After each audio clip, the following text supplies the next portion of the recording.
Hello and welcome to our review of the Aspire Lounge at Manchester Airport's newly refurbished Terminal 2. On our recent trip to New York, where we attempted a budget challenge of visiting the city for only £1,000 per person, we visited the Aspire Lounge using our Priority Pass and had an interesting experience, so I wanted to share this with you, especially if you are considering spending money on visiting this lounge. The reviews of this lounge were not really very favourable, and we initially decided we would skip it for the Escape Lounge instead, but this closed at 3 PM on the day and we were not due to fly out till after 5, meaning we would only get 1 hour in the lounge and would not then be able to access the Aspire Lounge due to only being able to scan the Priority Pass every so often. So instead we skipped the Escape Lounge, despite it looking pretty nice, and headed to the Aspire. After all, most of these airport-run lounges are pretty similar. However, we found out afterwards, Escape is run by Manchester Airport and Aspire is actually a Swissport lounge. We used our Amex Platinum provided Priority Pass for entry, so it was basically free, but paid entry is £44.99, or you can pre-book on sites like Holiday Extras for around 20% less, and it's often offered when booking with your airline, again at a discounted rate. The welcome desk was nice enough, and the check-in very easy, however they seemed very uncomfortable with us filming, but we thought this was just them being unhappy about being on YouTube, but once in the lounge, things became more clear. Honestly, we do not expect much from these lounges, just some edible food, decent drinks included, and a quieter, comfortable space to relax in before the flight.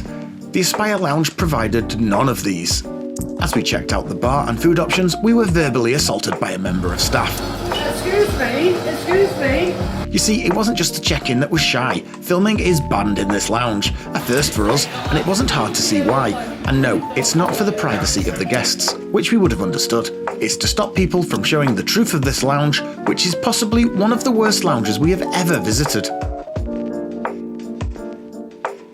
The food was very disappointing. While the menu looked promising, we were given some unidentifiable sauces in lukewarm bowls. We think there was a tikka masala, some meat kind of pasta, and a vegetable option to go with the frozen garlic bread, but none of it appealed very much, and made a frozen ready meal actually seem quite appetizing. We'd even take airline food over this. The deli counter was pretty laughable, however the olives were actually very nice. Dessert was simply a choice of muffins.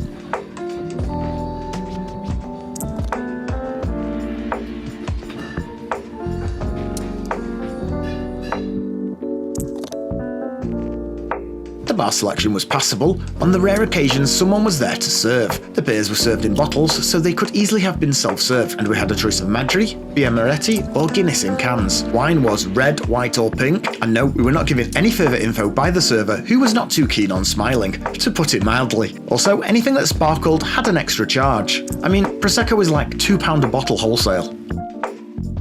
There was also a self-serve coffee machine, which was a nice option. Even the space itself was dark, drab and unappealing. The ceiling was covered in exposed ventilation ducts, which were not rustic, just needed a false ceiling installing. The seating was okay, but half the lounge was closed off and everything just seemed dark and run down. We couldn't believe the condition of the lounge considering the entire Terminal 2 has been completely refurbished. The chairs and furniture were all worn and there was visible damage all over the lounge. The one saving grace was the large floor-to-ceiling windows, but even these didn't allow a lot of light in and the view of the goings-on was very limited, with the windows looking out over the stand rather than the runway.